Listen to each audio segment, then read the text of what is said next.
In the aftermath of the Sandy Hook Elementary School shooting, many people who have seen and heard the story don't know how to cope with the trauma following this event and the trauma that their children will face in the future. Not just the children of Newtown, Connecticut, but children all across America.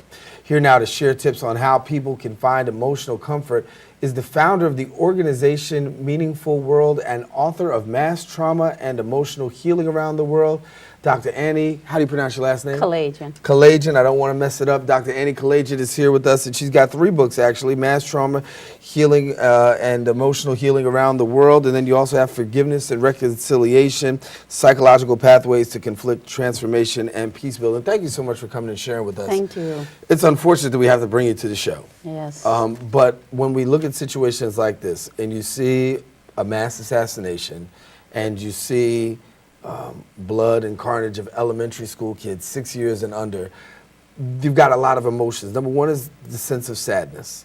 Number 2, on the hearts and minds of Americans, is a sense of anger. Yes. A lot of people are angry, and they want to cope, and they want to deal, and they want to get through. I had somebody ask me on the plane, how do you make sense of this, and how do you get through? I turn it over to you. It is very complicated and very horrific situation to make sense, because it's basically comes from a lot of emotional pain from the part of the perpetrator, who is a victim in another way of our culture that was mentioned earlier.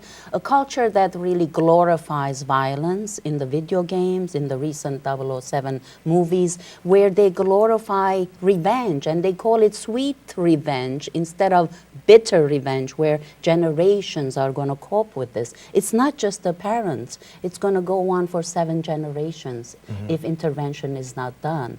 It's a very, very complex, and it goes on like any kind of diabetes or physical illness. It transmits into generations. Now we focus on getting annual physical checkups. We need to start thinking about psychological checkups, evaluations. We talk about profiling and gun regulations, but we only profile the person who's owning the gun, not the family members. There are family members that are disturbed or challenged emotionally, psychologically. We have to, if in fact you need to have an arm in your house, then the entire family need to have psychological profiling. There needs to be change in this macho gun associated with power. It is the weak who carries a weapon, because you are unable to really use your words and be able to come emotionally come forth and express your real, true, authentic feelings. So you rely on things, a knife or a gun, to express your frustrations or feelings. So we have to really change the way the wars are going on in the world, because the children identify that as power. Well, our country's in war in 3-4 countries, so why wouldn't a teenager would do the same? I asked this question a little while ago. I said, when I thought about this young man, and this one thing that we did do in the media, we're not giving his name because he doesn't deserve to be glorified or sensationalized. Right. We don't want to do that. But somewhere I think about if he actually thought about what this would actually do. I know that he might have felt a certain type way and did what he had to do, but let me pose it from this perspective. When you look at what you do, you're just concentrating on you. There's a lot of collateral damage that falls out. Exactly. America is shaken by this. We're shaken by this. Every person, even though that they don't live in Newtown or go to Sandy Hook Elementary School or have relatives that go to Sandy, every American, even up to the President of the United States, has got this mental trauma. Somewhere along the line, do people even think about the trauma that they're causing when they go through acts such as this, and senseless acts when you shoot in Colorado or to go to a movie theater? Is there any thought? No, not at all, because they project, they say all the problem is the outside. They have no problems. They actually think they're doing a good thing. They may be hallucinating or have delusions. They're following some Satan's quotation, or God is speaking to them or something. They may have actual hallucinations. So that's why we emphasize that you express your feelings, even if it's just a thought. talk with your family members so that other people would say, oh, let's reconsider that plan. You know, if he had talked with his brother, his mother about his plan, or his father, someone.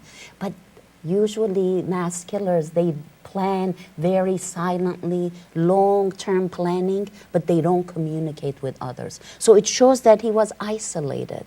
All the plan was done because who would agree with the plan if he had shared with any person in his life? They would have brought him to help, or at least told someone that could have helped him.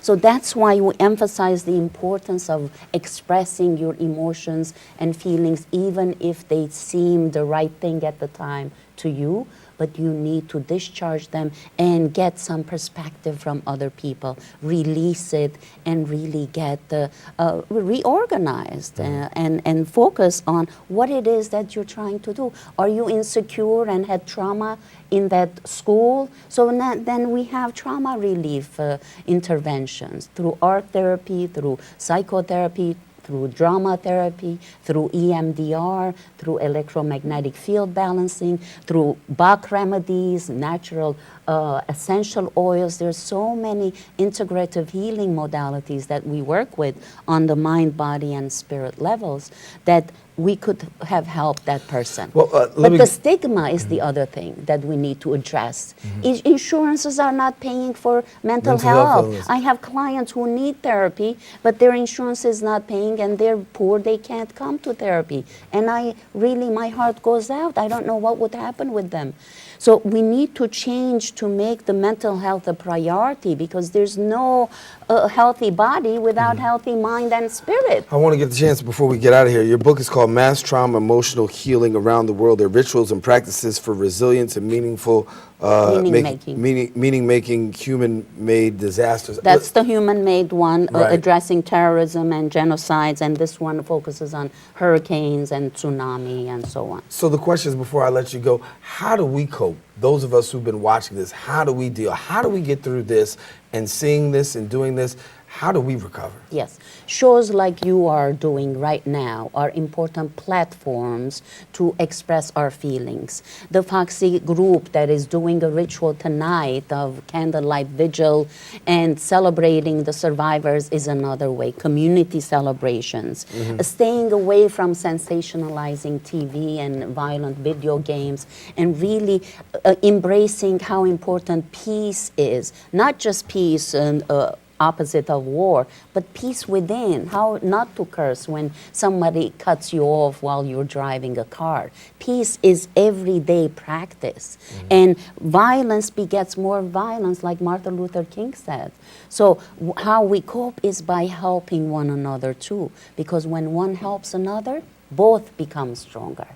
And that's how we can cope and go through this and change some of our policies. We're going to bring you back, okay? Because that way Yes. you can come back and talk to us a little bit more about this, Yes. because this is something that we really need to do. And so we want to thank you. And I want to tell you, you can get her books right here, and there you can see they're listed right here. Forgiveness and Reconciliation 1, and the Mass Trauma and Emotional Healing Around the World.